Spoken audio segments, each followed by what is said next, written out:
ሰላም የእግዚአብሔር ቤተሰቦች ከማህበረ ቅዱሳን ቴሌቪዥን የዕለቱን አጫጭር መረጃዎች ይዘንላችሁ ቀርበናል። የቤተክርስቲያን የሆኑትን ማክበር ከቻለን ቤተክርስቲያንንም እግዚአብሔርንም እናስከብራለን ሲሉ ብፁዕ አቡነ ፊልጶስ አሳሰቡ። ብፁዕነታቸው ይህን ያሳሰቡት በማህበረ ቅዱሳን ሚዲያ ተቋም አዘጋጅነት በተካሄደው የበገና ምሽት መርሃ ግብር ላይ ባስተላለፉት መልእክት ነው። በተካሄደው የበገና ምሽት ከ60 በላይ ለሚሆኑ ዓመታት በገናን ከነክብሩ አስጠብቀው በማገልገል ከኢትዮጵያም አልፎ ለዓለም በማስተዋወቅ ትልቅ አስተዋጽኦ ላበረከቱት መጋቤ ስብሐት ዓለምዋጋ ሽልማት ተበርክቷል። ይህን ተከትሎ መጋቤ ስብሐትን ሳስባቸው ቅዱስ ዳዊት ነው ትዝ የሚለኝ ያሉት የደቡብ ኦሞና ሪዞኖች ሀገረ ስብከት ሊቀ ጳጳስ የቅድስት ሥላሴ ዩኒቨርሲቲ ፕሬዝዳንት ብፁዕ አቡነ ፊልጶስ እርሳቸውንና ስራቸውን አስበው የሸለመው ማህበሩንም አመስግነዋል። በመርሃ ግብሩ ከ200 በላይ ዘማሪያን የተሳተፉ ሲሆን በሀገር ውስጥ በአማርኛ፣ ኦሮምኛ፣ ትግርኛ እንዲሁም ከሀገር ውጭ በእንግሊዝኛ ቋንቋዎች ዝማሬ ቀርበዋል።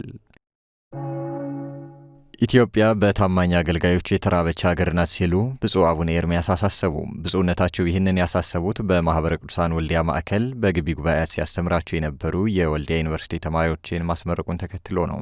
በምረቃ መርሃ ግብሩ ተገኝተው መልእክት ያስተላለፉት የሰሜን ወሎ፣ ደቡብ ወሎና ከሚሴ ሀገረ ስብከት ሊቀ ጳጳስ ብፁዕ አቡነ ኤርምያስ ኢትዮጵያ በ100 ሚሊዮን የሚቆጠር ሕዝብ ያላት ግን በታማኝ አገልጋዮች የተራበች ሀገር ናት ብለዋል። በመሆኑም ተመራቂዎቹ ቅድስት ቤተ ክርስቲያንን ሀገራቸውንና ያስተማራቸውን ማህበረሰብ በታማኝነት እንዲያገለግሉ አሳስበዋል።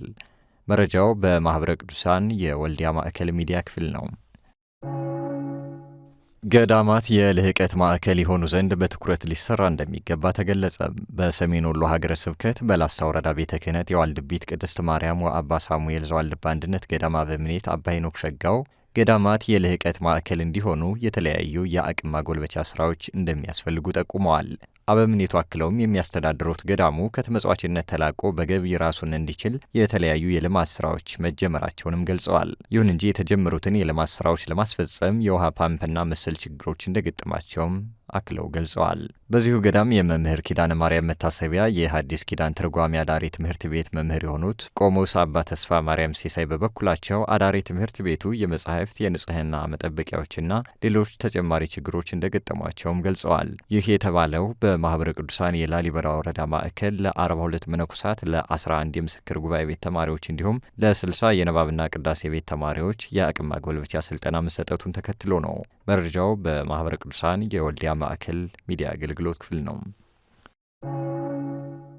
ቅድስት ቤተ ክርስቲያን በገቢ ራሷን እንድትችል የተለያዩ የልማት ስራዎችን መስራት እንደሚገባ ተመላከተም። በጎባ ወረዳ ቤተ ክህነት የጎባ ከተማ 13ቱ አድባራት በጋራ በመሆን ከ6 ሚሊዮን 750 ሺህ ብር በላይ ወጪ በማድረግ የጎባ ሶፎ መር ቁጥር 2 ትምህርት ቤት ግዢ ተካሂዷል። ትምህርት ቤቱ ከቅድመ መደበኛ ትምህርት ቤት ጀምሮ ህጻናትን በማስተማር ላይ ሲሆን ከ13000 ካሬ ሜትር በላይ ስፋትና በውስጡም በርካታ ቋሚና ተንቀሳቃሽ ንብረቶች ያሉት መሆኑ ተገልጿል።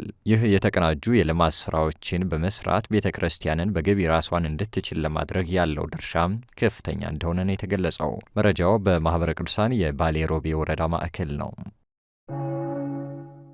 የስኬቴ ምንጭ ማህበረ ቅዱሳንና ቤተሰቦች ናቸው ስትል የ2 ዋንጫ ተሸላሚዋ አባይነሽ ታምር ገለጸች። በማህበረ ቅዱሳን የደባርቅ ማዕከል በግቢ ጉባኤ ሲያስተምራቸው የነበሩ ተማሪዎችን ማስመረቁን ተከትሎ በግቢ ጉባኤው ካስመረቃቸው ተማሪዎች ውስጥ ከደባርቅ ዩኒቨርሲቲ 3.97 በማስመዝገብ የ2 ዋንጫ ተሸላሚ የሆነችው የማዕረግ ተመራቂዋ ተማሪ አባይነሽ ታምር ናት። የማዕረግ ተመራቂዋ እንደገለጸችው የስኬቴ ምንጭ ማህበረ ቅዱሳንና ቤተሰቦች ናቸው ብላለች። ከወልዲያ ዩኒቨርሲቲ በጤና ሳይንስ ኮሌጅ ነርሲንግ ትምህርት ክፍል 3.94 ነጥብ በማምጣት በከፍተኛ ማዕረግ የተመረቀው ዲያቆኗ ሲሆን ሰጠኝ በበኩሉ በግቢ ጉባኤ አገልግሎት መሳተፌ በመደበኛው ትምህርት ውጤቴ ላይ አሉታዊ ተጽዕኖ አላሳደረብኝም ሲል ገልጿል። መረጃውን በማህበረ ቅዱሳን የደባርቅ ማዕከልና የወልዲያ ማዕከል ሚዲያ ክፍላት አድርሰውናል። ከ300 በላይ የግቢ ጉባኤ ተማሪዎች ተመረቁ። በዋቻሙ ዩኒቨርሲቲ መደበኛ ትምህርታቸውን በማህበረ ቅዱሳን ሆሳና ማዕከል ደግሞ መንፈሳዊ ትምህርታቸውን ሲከታተሉ የነበሩ ከ350 በላይ የግቢ ጉባኤ ተማሪዎች ተመርቀዋል። የማዕከሉ መልእክት ያስተላለፉት መምህር ተመስገን ኃይሌ ለተማሪዎች የተሰጣቸውን አደራ እንድትጠብቁ ሲሉ በአገልግሎት እንዲተጉ አሳስበዋል። በተጨማሪም በሚሄዱበት አካባቢ ቅድስት ቤተ ክርስቲያንን እንዲያገለግሉና በሚሰማሩበት የስራ መስክም በቅንነትና በታማኝነት እንዲያገለግሉ አሳስበዋል። መረጃው በማህበረ ቅዱሳን የሆሳና ማዕከል ሚዲያ ክፍል ነው። በደቡብ ኦሞና አሪ ዞኖች ሀገረ ስብከት ፍሬያማ የስብከተ ወንጌል አገልግሎት እየተሰጠ መሆኑ ተገለጸ። በዚሁ ሀገረ ስብከት በቀይ አፈር ወረዳ ማዕከል በሻባርጋ መንዳ ስብከት ኬላ ለ8ኛ ዙር ሐዊረ ሕይወት መርሃ ግብር ተካሂዷል። በሀገረ ስብከቱ እየተሰጠ ባለው የስብከተ ወንጌል አገልግሎት በርካታ አርብቶና አርሶ አደሮች የሥላሴ ልጅነትን ማግኘታቸውን የጂንካ ወረዳ ማዕከል ሰብሳቢ ምናሉ በቀለ ገልጸዋል። የወረዳ ማዕከሉ ሰብሳቢ አክለውም በተያዘው ዓመት 107413 አዳዲስ አማንያን የሥላሴ ልጅነትን እንዳገኙ የገለጹ ሲሆን ከዚሁ በተጨማሪም የአቡነ ጎርጎርዮስ ትምህርት ቤት ግንባታ ሥራ ለማስጀመር አስፈላጊው ዝግጅት መጠናቀቁንም አሳውቀዋል። መረጃው የጂንካ ወረዳ ማዕከል ሚዲያና ሕዝብ ግንኙነት ትብብር ክፍል ነው።